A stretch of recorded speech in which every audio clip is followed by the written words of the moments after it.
Hi, my name is Stephanie Merg and I'm the editor of Unbeige. This is part one of my three-part interview with fashion designer Chris March. In this segment, I talk to Chris about his new Bravo reality show, Mad Fashion. This is Mediabeat. Look, things change. Anyone with a camera and a computer now, should so always we pay attention to where As we all do, we evolve. So let's start talking about your new show on Bravo, Mad Fashion. And I guess reality show, but also there's a kind of a design challenge element. You're competing against yourself. Yes, and the clock. So tell us a little bit about those.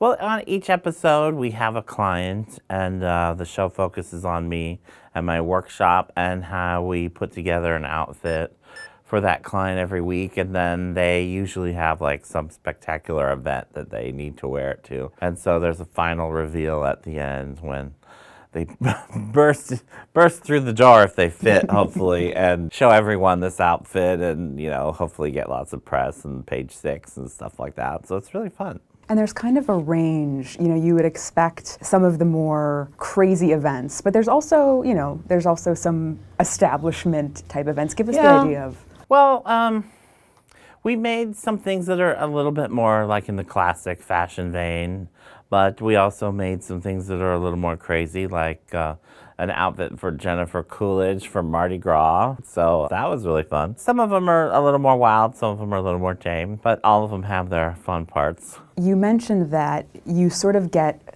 this, you get your idea, your initial idea, and it's kind of hard to budge you from that once that takes hold. It's true. I think a lot of times, I'd say 90% of the time, I get an idea like within 10 seconds of somebody telling me kind of like what their whole thing is about. And usually that flash of an idea it's what I always go with.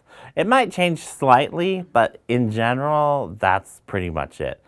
To get me to change the entire idea is pretty tough.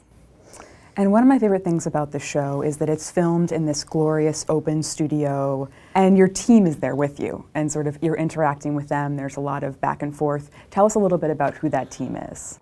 The team is, they're all my friends. My best friend, Matt, is kind of like my right hand, and we've been friends for 25 years. So we're really good together. And then we have Izzy, who's our wig specialist. We met working at Hairspray on Broadway. And Alex sews like anything that you can imagine. And then we have Christine, who is new to the team, but she's really young and enthusiastic. Then there's Jake.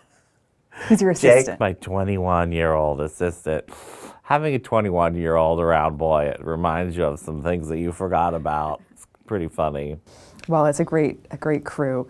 One more thing. In Mad Fashion, you reveal that everything you've designed in the past 20 years has something in common. Can you tell us what that is? Yeah, on the first show, there's a segment where they show that for the last 20 years, I've written Stevie Nicks inside of everything that I've made.